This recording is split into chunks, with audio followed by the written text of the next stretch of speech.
कहते राजन, एक बार त्रिकूट पर्वत पर एक गजराज रहा करता था और अपनी अनेक हथनियों के साथ, झुंड के साथ उस जंगल में विचरण किया करता था। वह गजराज बहुत बलशाली था। उस गजराज से जंगल के शेर भी डरा करते थे। यद गंध मात्रा धर्यो गजेंद्र। एक दिन वह गजराज अपने झुंड के साथ वन में घूम रहा था। उस गजराज को एक दिन गर्मी से संतप्त होकर के उसे बहुत प्यास लगती है। वह गजराज प्यास के कारण इधर उधर जंगल में जल को ढूंढते हुए इधर उधर घूमता है। चलते चलते उस गजराज को एक सरोवर दिखाई देता है। उस सरोवर में गजराज अपने सारे झुंड के साथ जाता है।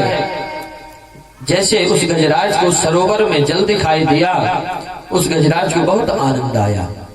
गजराज गया अपने परिवार के साथ, उस जल को पिया सरोवर में, और गर्मी से चूंकि संतप्त था गजराज, उसके मन में इच्छा जागृत हुई कि मैं थोड़ा सा स्नान कर लूं तो शरीर ठंडा हो जाएगा। वह गजराज उस सरोवर में पानी पीने के बाद स्नान करने लगा और स्नान करते करते वह उस सरोवर में खेलने लगा, क्रीड़ा करने लगा। उस सरोवर में एक ग्राह बैठा था, मगरमच्छ। जब सरोवर का जल गंदा हो गया तब उस ग्राह को क्रोध आ गया और आकर के गजराज का पैर पकड़ लिया। गजराज अपनी पूरी मेहनत लगा दिया, पूरी शक्ति लगा दिया, लेकिन ग्राह के चंगुल से, ग्राह के मुख से अपना पैर नहीं छुड़ा पाया। अपने परिवार वालों को, झुंड वालों को बुलाने लगा। कुछ देर तक तो गजराज के परिवार ने साथ दिया, लेकिन जब जल में मगरमच्छ होता तब बहुत बलशाली होता, बहुत बलवान होता है। इस तरह से वह गजराज ग्राह के चंगुल में फंसता चला गया। इधर उसका परिवार सहारे के लिए गया, निकालने के लिए गया, लेकिन कुछ देर तक निकाले। जब समझ गए उसके परिवार के लोग कि अब यह नहीं निकलेगा, तो सारे झुंड के हाथी और हथनियां छोड़ करके चल दिए। गजराज पुकारने लगा कि मुझे छोड़ करके कहाँ जा रहे हो? सारे झुंड के हाथी रुक गए और कहते हैं कि भाई कुछ देर तक इंतजार तो कर सकते, तुम्हें निकलना हो तो निकलो, नहीं तो मत निकलो। गजराज अपनी कोशिश करता रहा, लेकिन ग्राह के चंगुल से अपने आप को छुटा नहीं पाया। आज हाथी के परिवार के समस्त लोग वहां से चल देते, पूरा हाथी का झुंड वहां से चल देता है। आज गजराज अपने परिवार वालों को पुकारता है कि कहां जा रहे हो, मेरी सहायता करो, मेरी रक्षा करो।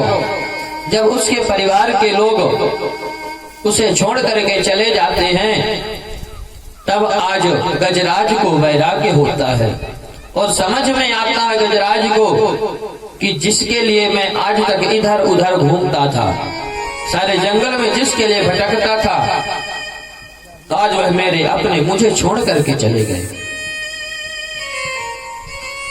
आज गजराज अपने मन में सोच रहा है कि मैं जिसके लिए मेहनत करता था, आज मेरे परिवार के लोग, मेरे पुत्र और मेरी पत्नी मेरा साथ छोड़ करके चला गया। इस कथा से हमें शिक्षा मिलती है कि संसार में अपना कोई भी नहीं है। अपना है तो केवल परब्रह्म परमात्मा है, बाकी संसार में कोई भी नहीं है। देखिए, कहते हैं संसार में किसी भी व्यक्ति के ऊपर आशा नहीं करना चाहिए, क्योंकि इस संसार में अपना कोई नहीं है। संसार में जब हम आते हैं, जन्म लेते हैं, तब कोई अपने साथ आता है क्या? नहीं आता। जब हम संसार में, जब हमारा जन्म होता है तो किस प्रकार जन्म होता है? मुट्ठी बंद करके आते हैं ना। और जब यहाँ से जाते हैं तो किस प्रकार जाते हैं? मुट्ठी खोल करके जाते हैं। कहने का तात्पर्य यह है कि हम जब संसार में आए थे तब हमें भगवान का आशीर्वाद प्राप्त था, भगवान की कृपा थी, हम सब कुछ लेकर के आए और जब गए तो यहाँ से हाथ खोल देते हैं कि जिसको जो लेना था वह ले लो, जिसको जो बनाना है बना लो, नहीं तो अपने राम तो जाते हैं। आज यही बात गजराज सोच रहा है कि संसार के जीवों से किसी को भी आशा नहीं करना चाहिए। देखिए बड़ा सुंदर भाव है। संसार की जीवों की आशा ना किया करना, जब कोई न हो अपना गोविंद जपा करना।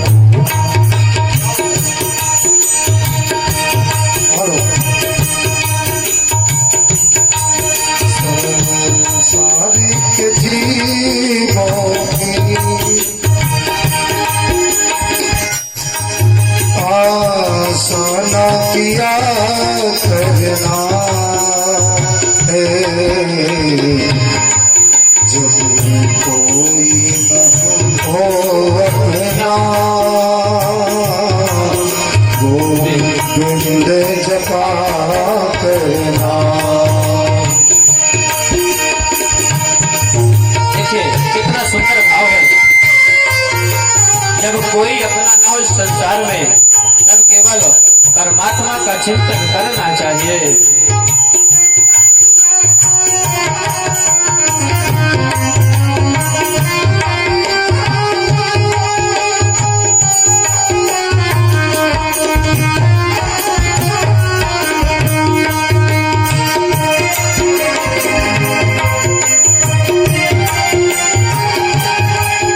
इस तरह से आज गजराज भगवान को पुकारता है और गजराज के मन में यह जाग जाता है, यह समझ में आ जाता गजराज को कि संसार में अपना कोई नहीं है, और जब अपना कोई नहीं हो तो केवल परमात्मा को चिंतन करना चाहिए, परमात्मा ही अपने हैं। आज गजराज अपने परमात्मा को पुकारता है। गजराज स्तुति करता है भगवान की, बड़ी सुंदर स्तुति करता है कि ओम नमो भगवते तस्मै यत एतच्चिदात्मकं पुरुषाय दिव्याय परेशाय धीमहि। गजराज कहता है प्रभु, जो इस समस्त जगत का मूल कारण है, जो समस्त जगत का सृजन करते हैं, पालन करते हैं और बाद में संहार करते हैं, जो इस जगत के मूल हेतु हैं, उस परम तत्व को मेरा प्रणाम है। अब वह परम तत्व कौन है? इस श्लोक में गजराज किसी भी भगवान का नाम नहीं ले। सारे देवता एक दूसरे की ओर देख रहे हैं कि जब गजराज किसी को पुकारा नहीं है तो कौन जाएगा, क्यों जाएं? भगवान नारायण सबको देख रहे थे, कोई शायद चला जाए। जब कोई नहीं गया तो भगवान कहते हैं कि जो किसी की भी स्तुति नहीं है वह मेरी है, जो किसी को नहीं बुलाता, जो किसी का नाम नहीं लेता है वह मेरा है। तो भगवान गरुड़ में सवार होते हैं, गरुड़ को बुलाते हैं। आज गरुड़ को अभिमान हो जाता है कि प्रभु मुझे आने में थोड़ा समय लगेगा। भगवान यहीं पर गरुड़ के अहंकार को दूर करते हैं। फिर गरुड़ में आरूढ़ होकर के भगवान आते हैं। जैसे ही गजराज भगवान को आते हुए देखता है, तैसे डूबते हुआ गजराज अपने सूंड से एक कमल का फूल उखाड़ा और भगवान के चरणों में अर्पित करते हुए आज गजराज स्तुति करता है कि सोऽन्तः सरस्युर्बलेन गृहीत आर्तो दृष्ट्वा गरुत्मतिहरिं खौपार्थचक्रम् उत्क्षेप्य साम्बुजकरं गिरमाह कृक्षा नारायणोऽखिल गुरु नमस्ते। इस तरह से गजराज अब भगवान नारायण का नाम लिया। जब भगवान को आते हुए देखा, भगवान गरुड़ पर आरूढ़ होकर के आए और सीधे गजराज की सूंड पकड़े और सीधे बाहर निकाल दिए। और बाहर निकलते ही वह ग्राह भी उस गजराज के पैर में जकड़ा हुआ सीधे बाहर आ गया। भगवान अपने सुदर्शन चक्र से उस ग्राह का उद्धार किए और फिर बाद में गजराज का उद्धार किए। अब यहाँ पर यह एक अपने मन में शंका होती है कि भगवान पहले ग्राह का उद्धार क्यों किए? पुकारा तो गजराज था, लेकिन ग्राह का उद्धार भगवान किए, ऐसा क्यों किए? तो भगवान कहते हैं कि जो मेरा भक्त है उसका उद्धार तो होगा ही होगा। जो मेरे भक्त का भक्त है पहले उद्धार उसका कर दो। कल हमने निवेदन किया था कि जब व्रता स्तुति करता है तो क्या कहता है कि हे प्रभु मुझे दास अनुदास बना लो। आज भगवान कहते हैं कि मेरे भक्त का उद्धार तो निश्चित है, पहले मैं अपने भक्त के भक्त का उद्धार कर दूं। इसलिए मानो भगवान पहले ग्राह का उद्धार किए। श्री सुखदेव जी महाराज कहते हैं, राजन ये गज और ग्राह दोनों पूर्व जन्म में श्रापित थे। ये जो ग्राह था, ये हुहु नाम का गंधर्व था, ये हमेशा लोगों से हास परिहास किया करता था, मनोरंजन करता था। देवताओं में जो गंधर्व हैं सबको प्रसन्न करने के लिए अनेक प्रकार की चेष्टाएं करते हैं। यह भी सबका मनोरंजन करता रहता है, सबको हंसाता रहता है, इसलिए इसका नाम हुहु नाम पड़ गया था। ये हुहु गंधर्व एक बार सरोवर में स्नान करने के लिए आया और वहीं स्नान कर रहा था। उसी सरोवर में महर्षि देवल स्नान करने के लिए आए, स्नान किए और सूर्य नारायण भगवान को जल दे रहे थे। इतने में इस गंधर्व को उपहास सूझा और जाकर के देवल ऋषि के पैर पकड़ लिया। देवल ऋषि डर गए, झटपटाने लगे और बाद में चिल्लाते हुए देवल ऋषि आए कि बचाओ बचाओ, चिल्लाने लगे। इतने में यह हुहु नाम का गंधर्व बाहर निकल कर हंसने लगा। देवल ऋषि से श्राप दे दिए कि जा तुझे पैर पकड़ने का ज्यादा शौक है, जा तू मगरमच्छ बन जा। आज वही ग्राह, वही हुहु नाम का गंधर्व ग्राह बना हुआ सरोवर में रहता है। परमात्मा उसका उद्धार किए। फिर कहते हैं यह जो गजराज था, यह इंद्रदुम्न नाम का राजा था। इसने एक बार अगस्त ऋषि को अनदेखा कर दिया था, प्रणाम नहीं किया था। अगस्त ऋषि जी से क्रोध में आकर के इसे श्राप दे दिए थे कि तू हाथी की तरह मदमस्त होकर के अपनी चाल में चलता रहता, किसी को देखता नहीं कौन आता कौन जाता है, किसी को प्रणाम नहीं करता, जा तू हाथी हो जा। आज अगस्त जी के श्राप से वह इंद्रदुम्न नाम का राजा अपने अभिमान के कारण श्रापित होकर के आज गजराज बन गया।